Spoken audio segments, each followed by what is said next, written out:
Siang semuanya. Apa kabar hari ini?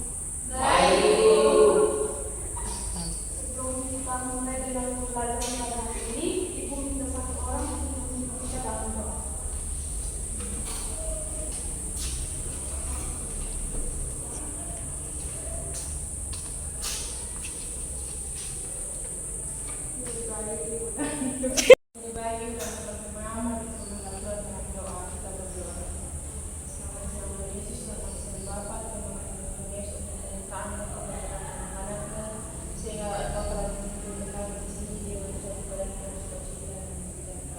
Bapak baik saya suka mendoakan pelayanan kami dengan Bapak kami supaya dari awal hingga akhir kita berjalan dengan baik.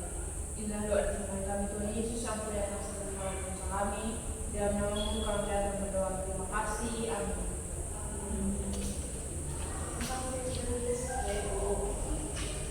Kita mulai dengan pembelajaran kita pada hari ini. Ibu minta satu orang untuk memimpin kita dalam doa. Sebelum kita mulai dengan pembelajaran kita pada hari ini, Ibu akan absen dulu. Joyce, Hadir Ibu. sampai Sista, Hadir Ibu. Miguel Borus, Pini, Armando, Johanse, Mardeni, Sakit Ibu. Disna, Nama sebelum Ibu. Riko. Disna, Hadir Ibu.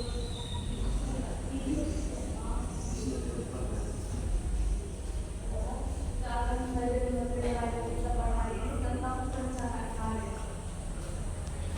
Perencanaan karir menurut Subhan menyatakan bahwa perencanaan karir dapat mengumpul tingkat pemahaman individu terhadap macam jenis pencarian informasi dan mengukur tingkat pemahaman mereka tentang berbagai aspek pekerjaan. Karir adalah definisi menunjukkan pekerjaan atau jabatan yang terpilih dan diyakini sebagai panggilan hidup.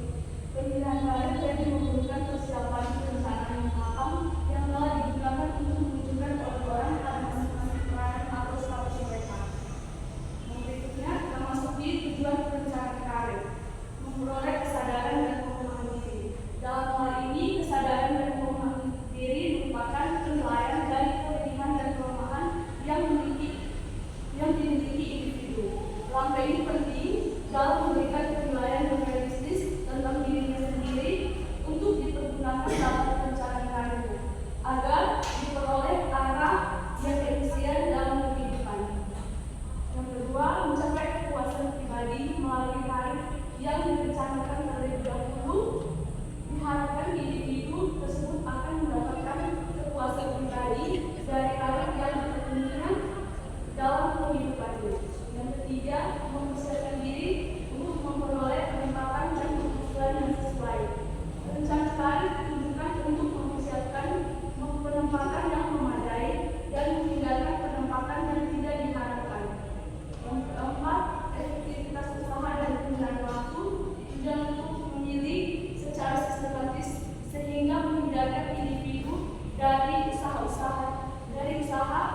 sehingga membentuk dalam penggunaan waktu secara efisien. Yang berikutnya, langkah-langkah perencanaan karir. Individu perlu memperhatikan minat. Di dalam perencanaan karir, individu yang mampu mengidentifikasi karir yang diminatinya cenderung memiliki perencanaan karir yang matang. Individu harus mengenali bakat. Perencanaan karir dapat dimulai dengan analisis bakat atau kemampuan yang tidak berkembang dan bakat atau kemampuan yang dialami. Dengan adanya analisis ini, individu akan memiliki kesadaran tentang kekuatan dan kelemahan mental dan fisiknya, sehingga pemahaman yang dimilikinya ini mungkin menjadi dasar dalam perencanaan karir. Individu perlu memperhatikan kesempatan karir. Tidak semua kesempatan karir sesuai dengan potensi diri individu. Seharusnya belajar mengenai pekerjaan yang potensial sesuai dengan kemampuannya. Individu perlu memperhatikan nilai-nilai individu akan mengambil kepuasan bila karir yang dijalaninya sesuai dengan nilai-nilai yang dianutnya. Oleh karena itu, individu seharusnya mengidentifikasi nilai-nilai dengan karakter tertentu yang akan dipilihnya. Yang berikut, hambatan dalam perencanaan.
Ibu.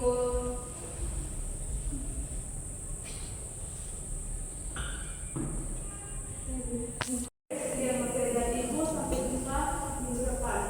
Terima kasih Ibu.